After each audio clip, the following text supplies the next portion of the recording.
Apa sih masalah pinjaman online ilegal ini? Dipermalukan, beban bunga berjalan, Anda belum cukup uang untuk membayarnya.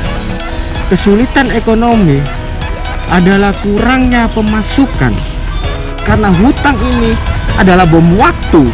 Kapanpun hutang ini akan siap untuk meledak dalam kehidupan Anda. Halo guys, bertemu kembali dengan saya Pablo.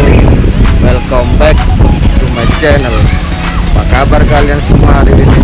Semoga kalian yang nonton video saya ini termudah, segala urusannya dilindungi, kesehatannya dari wabah yang melanda negara kita ini diperlancar rezekinya, agar Anda bisa mengatasi semua masalah finansial yang terjadi dalam kehidupan Anda masing-masing.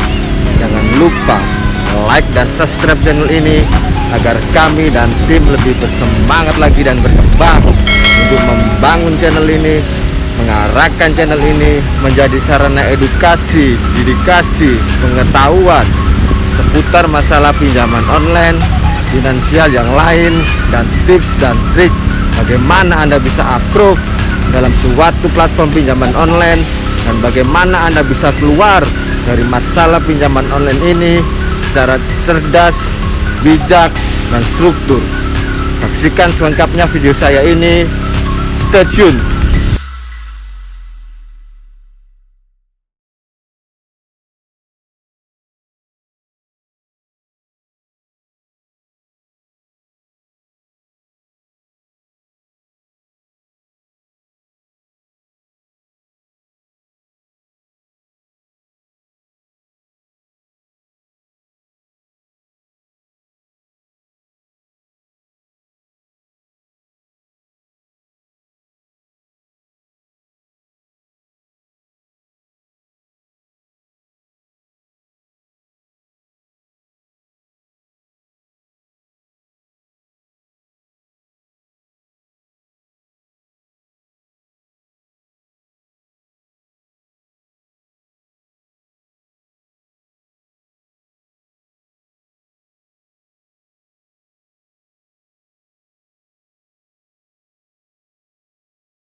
Hampir kita mengalami 1 tahun lebih situasi pandemi ini.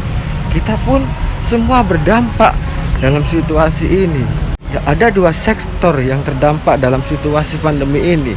Yang pertama sektor kesehatan, yang kedua sektor ekonomi. Pemerintah pun juga bingung harus memikirkan sektor yang mana dulu. Kita tidak boleh menyalahkan suatu pemerintah, tapi kita harus mencari sebuah solusi finansial kita. Bagaimana kita bisa survive di era pandemi ini? Seperti yang saya ungkapkan tadi, ada 3 problem pinjaman online ilegal. Yang pertama, dipermalukan. Yang kedua, beban bunga berjalan. Yang ketiga, Anda belum cukup uang untuk membayarnya. Ketika poin ini harus kita selesaikan satu persatu. Dipermalukan. Saya paham. Kita pun juga semua korban. Anda, saya, dan tim admin saya, dan orang-orang yang saya tangani di lapangan maupun via online, mereka adalah korban pinjaman online ilegal ini. Saya tahu Anda malu berhutang ke tetangga, saudara, kerabat, ataupun yang lainnya, tapi Anda mengambil opsi pinjaman online ini untuk mengatasi solusi finansial Anda. Tapi ketika Anda tidak mempelajari resikonya, Anda jauh lebih malu ketika Anda tahu resiko yang terjadi di belakangnya. Saya tidak menyarankan Anda untuk ngemplang hutang, tidak. Tapi hutang itu memang Anda harus bayar. Tapi karena poin yang ketiga ini, Anda harus mengabaikan pinjaman online ilegal ini. Karena pinjaman online ilegal ini mensengsarakan hidup Anda. Jangan termakan situasi dan kondisi ketika Anda terjerat di pinjaman online ilegal ini. Ketika Anda termakan situasi, Anda tidak bisa mencari sebuah solusi. Ketika saya turun ke lapangan menjumpai pinjol lovers yang lagi terkena masalah pinjaman online ilegal ini, khususnya kontak real, saya sangat kasihan dengan mereka. Mereka tertekan, pusing, nggak tahu apa yang harus dilakukan.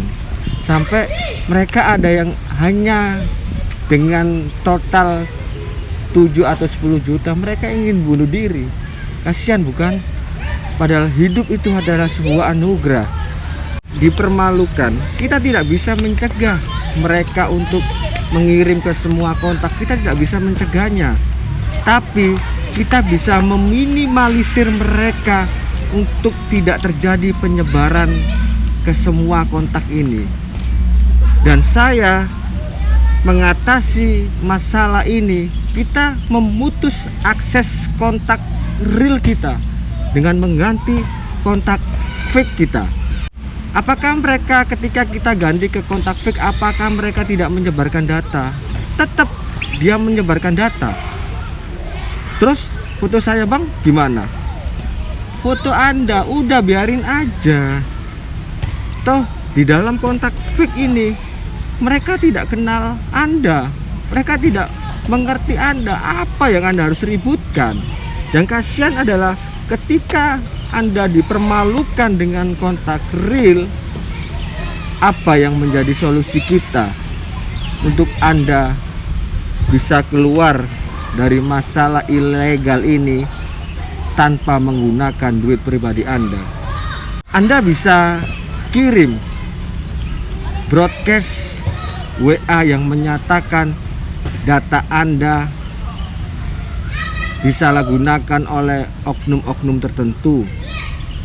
Dan kalau Anda boleh jujur, Anda bisa, kalau Anda berani nih ya, Anda bisa misalnya disebar ke kepala sekolah anak Anda ngomong aja, iya saya lagi terlilit masalah pinjaman online, tolong kalau ada SMS atau apapun tolong jangan direspon, diabaikan saja.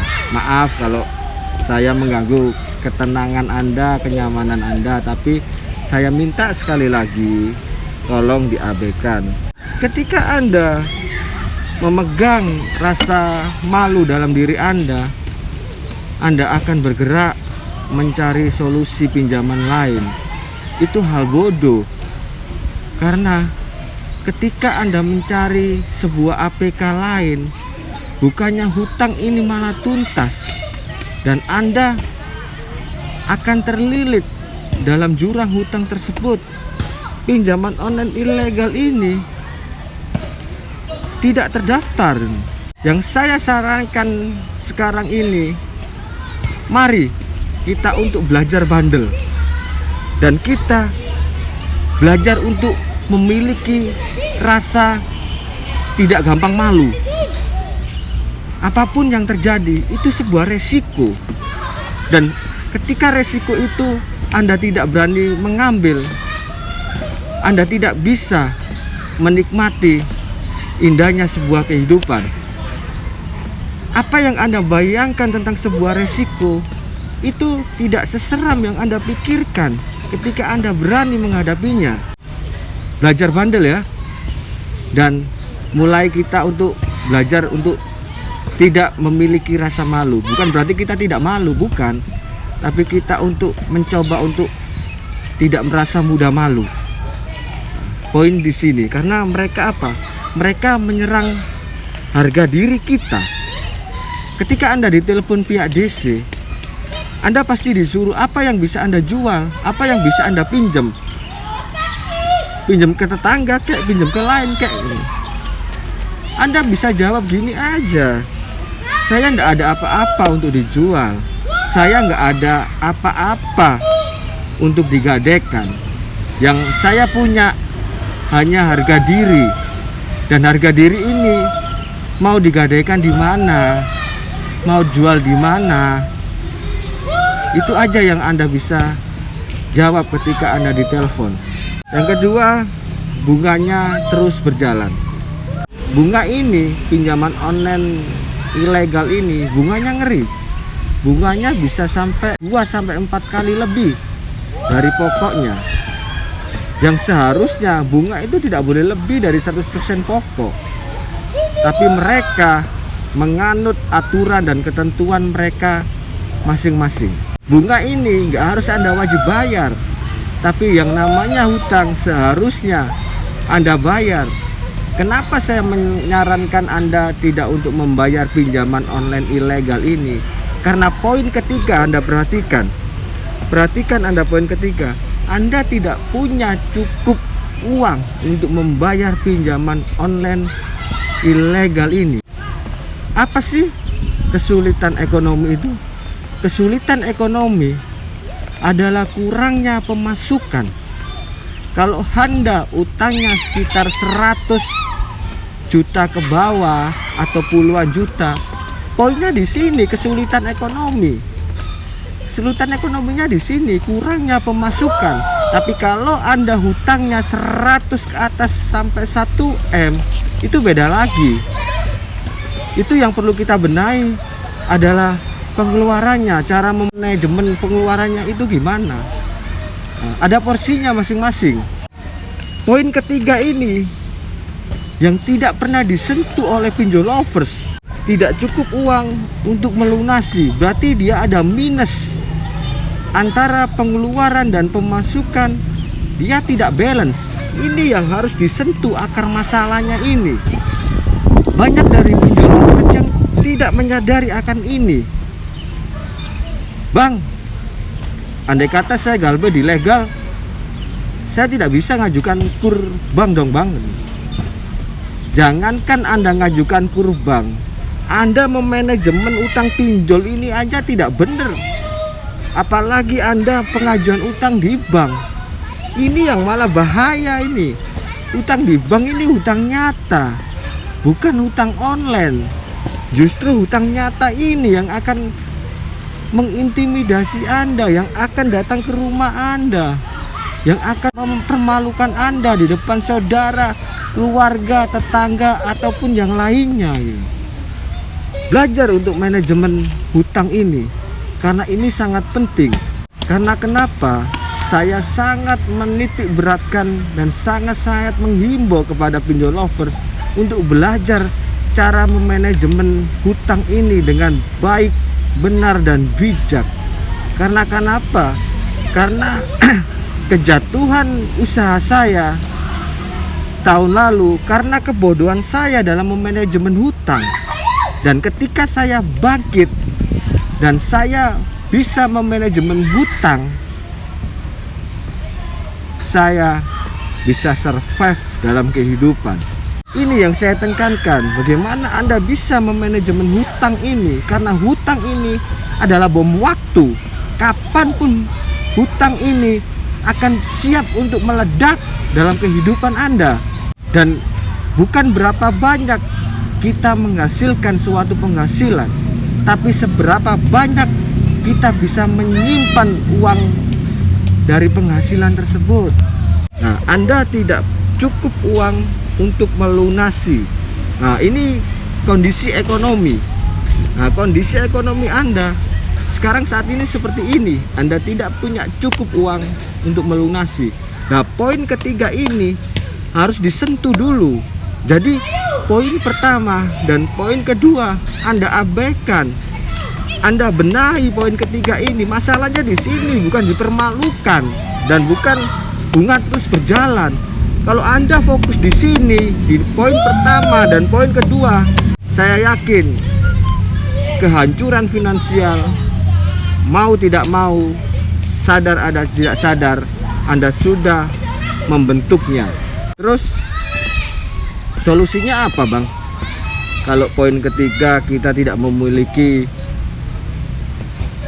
cukup uang untuk membayarnya, berarti Anda butuh tambahan penghasilan.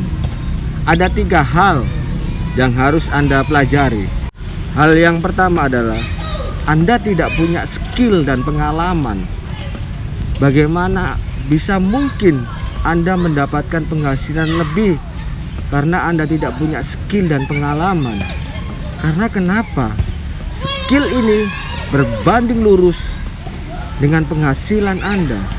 Semakin skill Anda tinggi, semakin tinggi pula penghasilan Anda. Anda harus mencari apa skill apa yang saya miliki, passion apa yang saya miliki dalam diri kita. Anda harus menggali. Terus apa, Bang, yang cocok buat saya skill? Yang cocok buat Anda adalah skill jualan. Anda jangan malu menjual. Apapun Anda bisa jual, asalkan itu halal.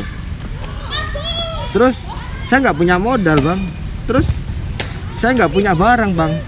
Aduh, jangan kebanyakan alasan.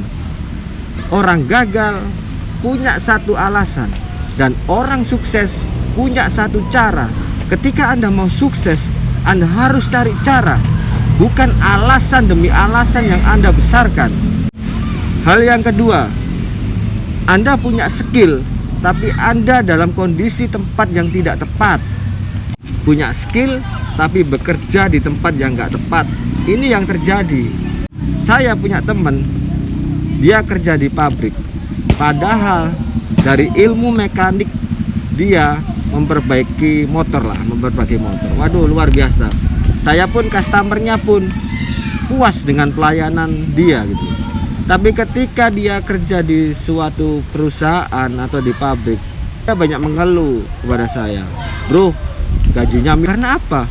Dia punya skill, tapi dia tidak ada di tempat yang tepat.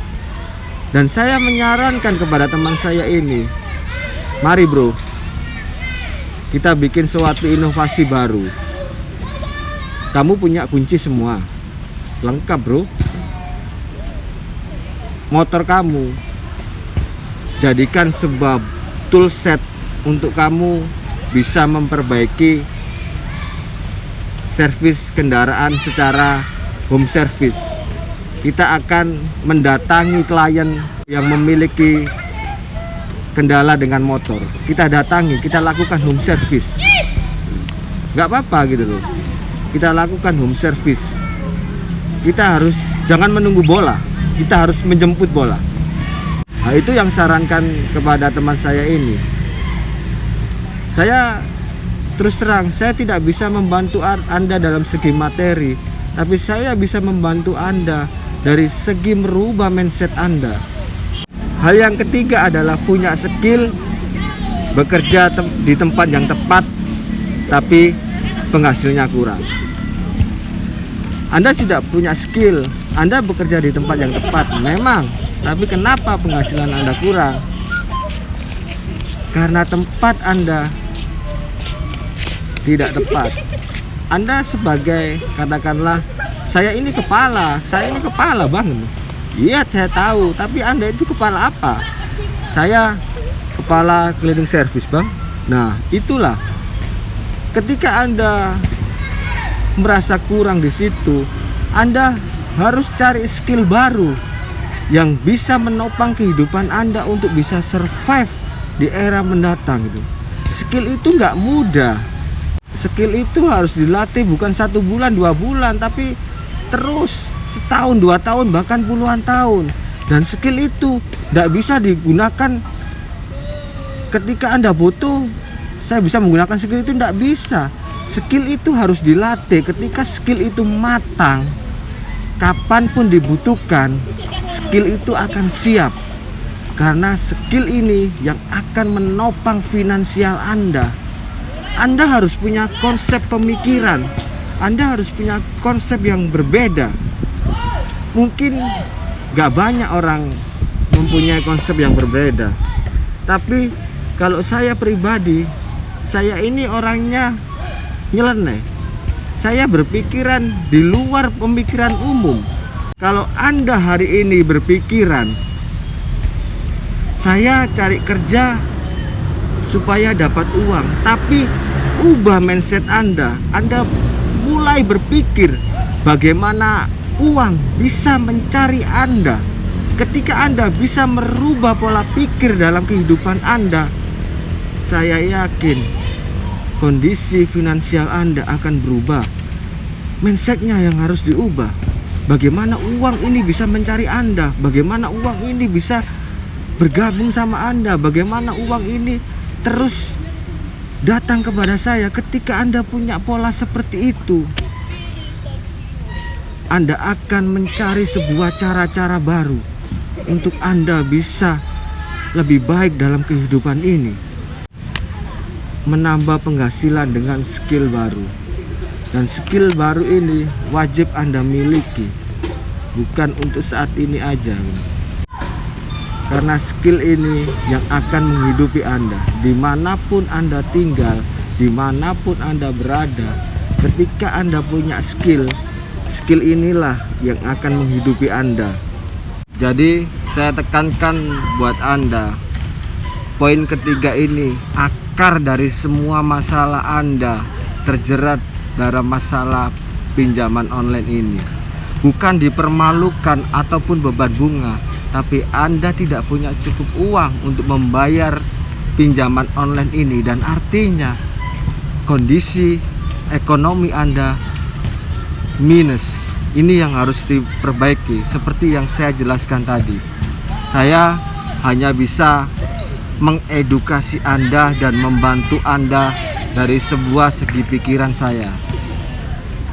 Kita akan bertemu di video saya selanjutnya, dan saya akan membahas seputar masalah pinjaman online ataupun finansial yang lainnya. Kalau Anda datang kepada saya untuk berharap lumer, Anda salah besar. Karena kami di sini bukan pemilik pinjaman online, finansial yang lain, analisis ataupun dan lain sebagainya. Tapi kami di sini membantu Anda, mengeluarkan Anda dari masalah pinjaman online ini secara cerdas, bijak, struktur. Untuk Anda yang ingin berkonsultasi kepada saya, silakan hubungi tim admin 4 saya di bawah ini. Konsultasikan semua masalah pinjaman online Anda, baik itu finansial yang lain, pinjaman online, kepada beliau.